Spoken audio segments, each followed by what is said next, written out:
So Ricard here in Las Vegas, and I met MikeMWSOP. How's things, Mike? Things are okay. I mean, it's been a decent summer. I mean, this is my 13th tournament. I've cashed 4, final table 2. It's not bad. It started off a little bit better, kind of tailed off. Excuse me. The single draw deuce today, I late regged it because I was out playing late last night, so I had to sleep in, and then I came in and got drawn a horrible table.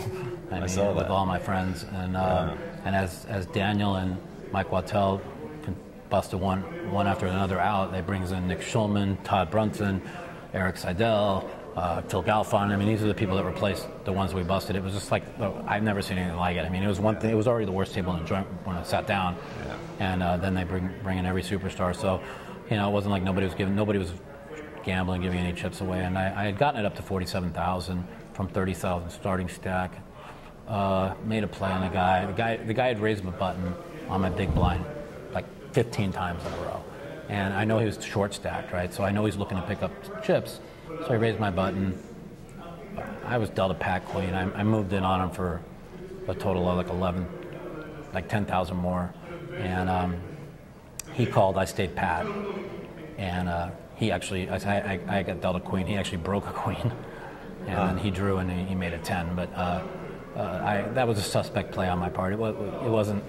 I probably with his chip stack should have not done that. But I mean.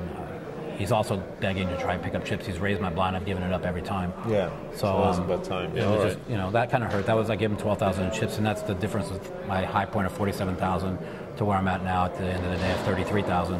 Which was, but I did have a big hand at the end of the night that got me to where I'm even at right now. So yeah, I'm pretty happy.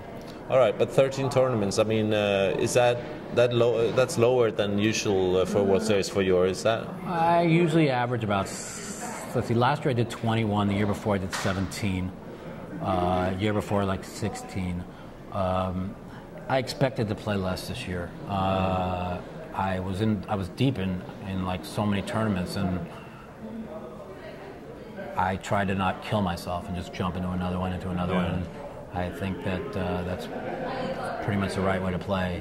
You won't hear of anybody that played huge amounts of tournaments that did real well, and if they did, it was somebody like Ivy early in the tournament, and the last 3 weeks hasn't even got close to a cash or even any chips. No. So that's and people don't realize. I mean, as great a player as Phil Ivey is, how lucky he ran to put himself in that spot to make 5 final tables. Okay, he got knocked out of a championship event, run over to a small stack, and that's got like 3 big bets in it. Yeah. You know, jam it in there, run it up, and the next thing you know, he's got chips. I mean, you don't just run 3 or 4 big bets into chips unless you're a lucky fucker. No. You know, so I mean, you know, he did that, and he ran good, and he's the best. He's a incredible poker player. I'm not saying that, but but did you see, you know, you playing all those tournaments, you run out of gas. You can just hold to that. And it's just, I mean, I'm seeing all these players when we're closing in on the main event, and most people are really getting tired, right? Oh, yeah. Especially those that played like 30, and I'm not 40 tired. events. I'm not burned out at all. No, you feel you look I'm not tired at all as far as poker-wise. What do you do? Do you play any cash games between? I did play in a couple of cash games. I mean, I played in a real big game one night and took a big loss, and I think I wish I didn't play in that game because I think it turned my World Series around. I started off like a cash 3 out of 4 with a couple finals. I mean, I really had good mojo going. And then I played the 10K horse, in which I started with 30,000 in chips. The most I ever had was 51,000 in chips, and we were playing 5 and 10,000 limit. So basically, I had 5 big bets in front of me and never had over 50,000, and finished 12 out of the money. That's strong. So I mean, I was like, so when I got knocked out of that tournament, I was like, you know what? I was shaking my hand. Yes, I'm like, you know what? I just finished 12 out of the money and never had a chip. I said, I played so good, it's a joke. So I said, I'm going to go play some cash. And I jumped in a big cash game. Make store. Yeah, it was a pot limit Omaha 8 or better, which is my best game, and an 800, 1600 deuce stud 8 or better.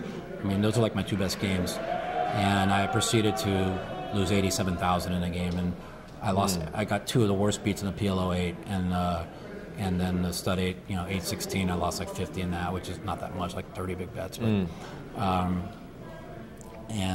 that really So that changed the dynamics of the World Series. I mean, yeah. my confidence was still there, but now all of a sudden, instead of feeling great and invincible, I had oh, this sucks. You know? Yeah. So, but whatever. I mean, I think I'm with that 87 loss and my cashes at the World Series, including losing in the 50,000 horse, or the 50,000 buy-in. I think I'm down like 40,000 for the summer, and I lost 140 in the one cash session and the 50K buy-in. So so I'm doing all right. Yeah, and I know also the biggest event for you and for most people is the main event. Of course, you're looking forward to that, I guess. Yeah, I mean, honestly, the one going on right now, that PLO8 was really a big event for me. It's my best event, and I really put my heart and soul. I mean, to think that the way I went out yesterday was just so awful that it just like I couldn't get it out of my mind. I really wanted to do well in that event. I had my mind on that.